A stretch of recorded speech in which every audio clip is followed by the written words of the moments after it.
when I came back to heavy metal, I was at risk of losing my relationship and my wife, and my girlfriend and my kid. And we're now engaged. That's how it's helped. It's turned my life around to where I am now going to be marrying my lovely partner.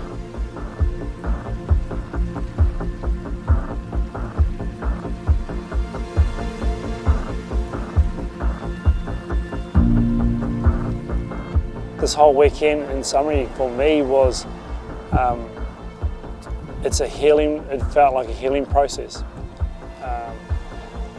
Through the speakers, through having the workshops that Heavy Metal has put on for us, and it was purely an insight of how important it is to have connection with mind, body and soul.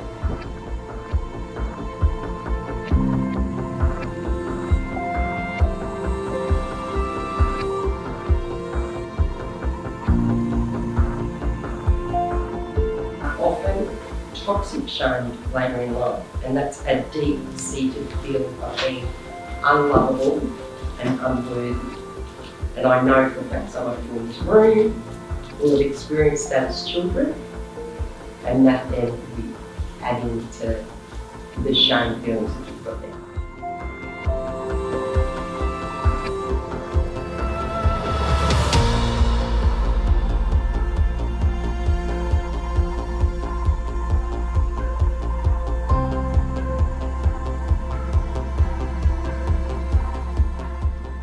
They were able to forgive and they didn't hold resentment.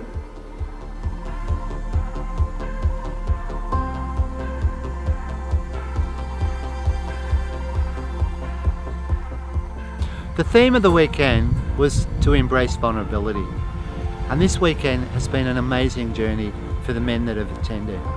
Because in that journey, the conversation of embracing vulnerability is something that we struggle as men, because our community, our society, our tribe encourages men to be hiding behind a mask. But when we take that mask down, we're actually lost souls.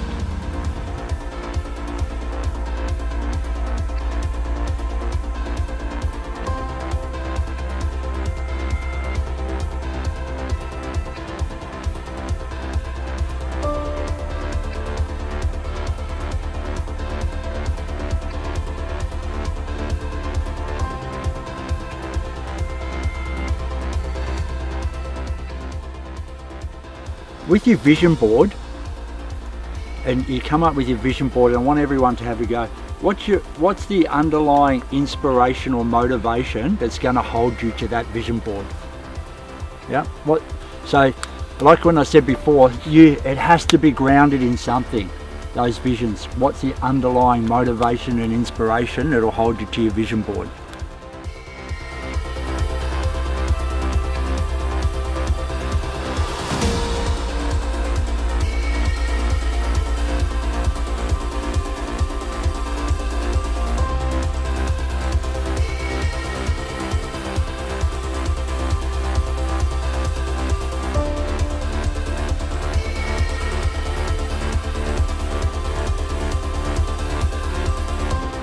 Acceptance, I'm here now. What am I going to do forward? Not retreat, forward. My fear changed. It fueled my determination, my passion for my vision of the life that I wanted. Shame and guilt stem from a perceived sense of wrongdoing, but understanding the difference can affect your ability to disengage from damaging behaviours.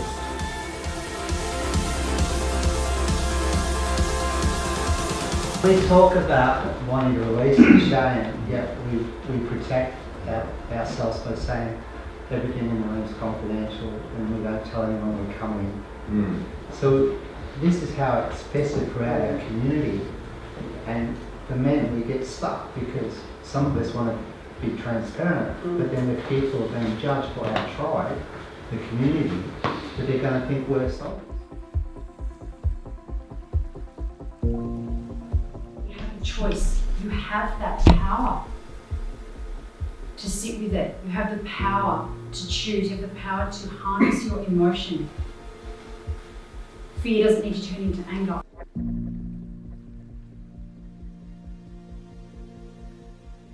You can learn how to manage your emotion. Manage is the wrong word, because no one can manage emotion. You're going to feel things. It's your ability to identify and use it for positive and flip it. But the reality is this: your emotional state is what leads you to action. I mean, would you agree with that? You know, a lot of the things you've done, and you go, shit.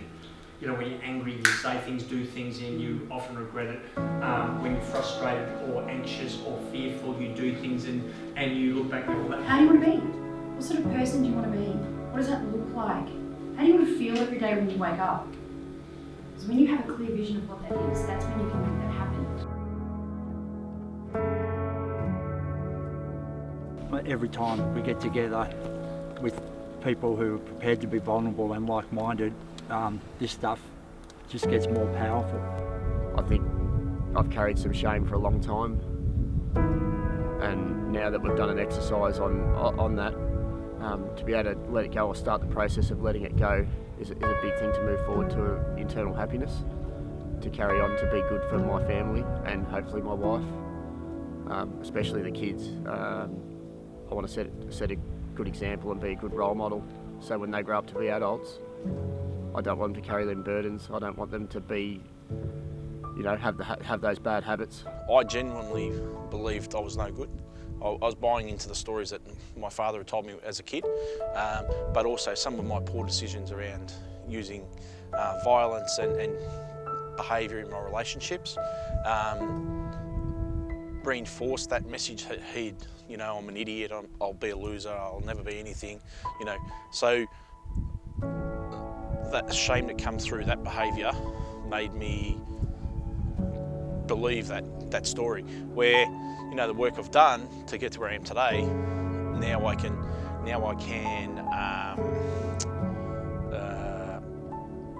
look at the behaviour, and I've moved from the shame, and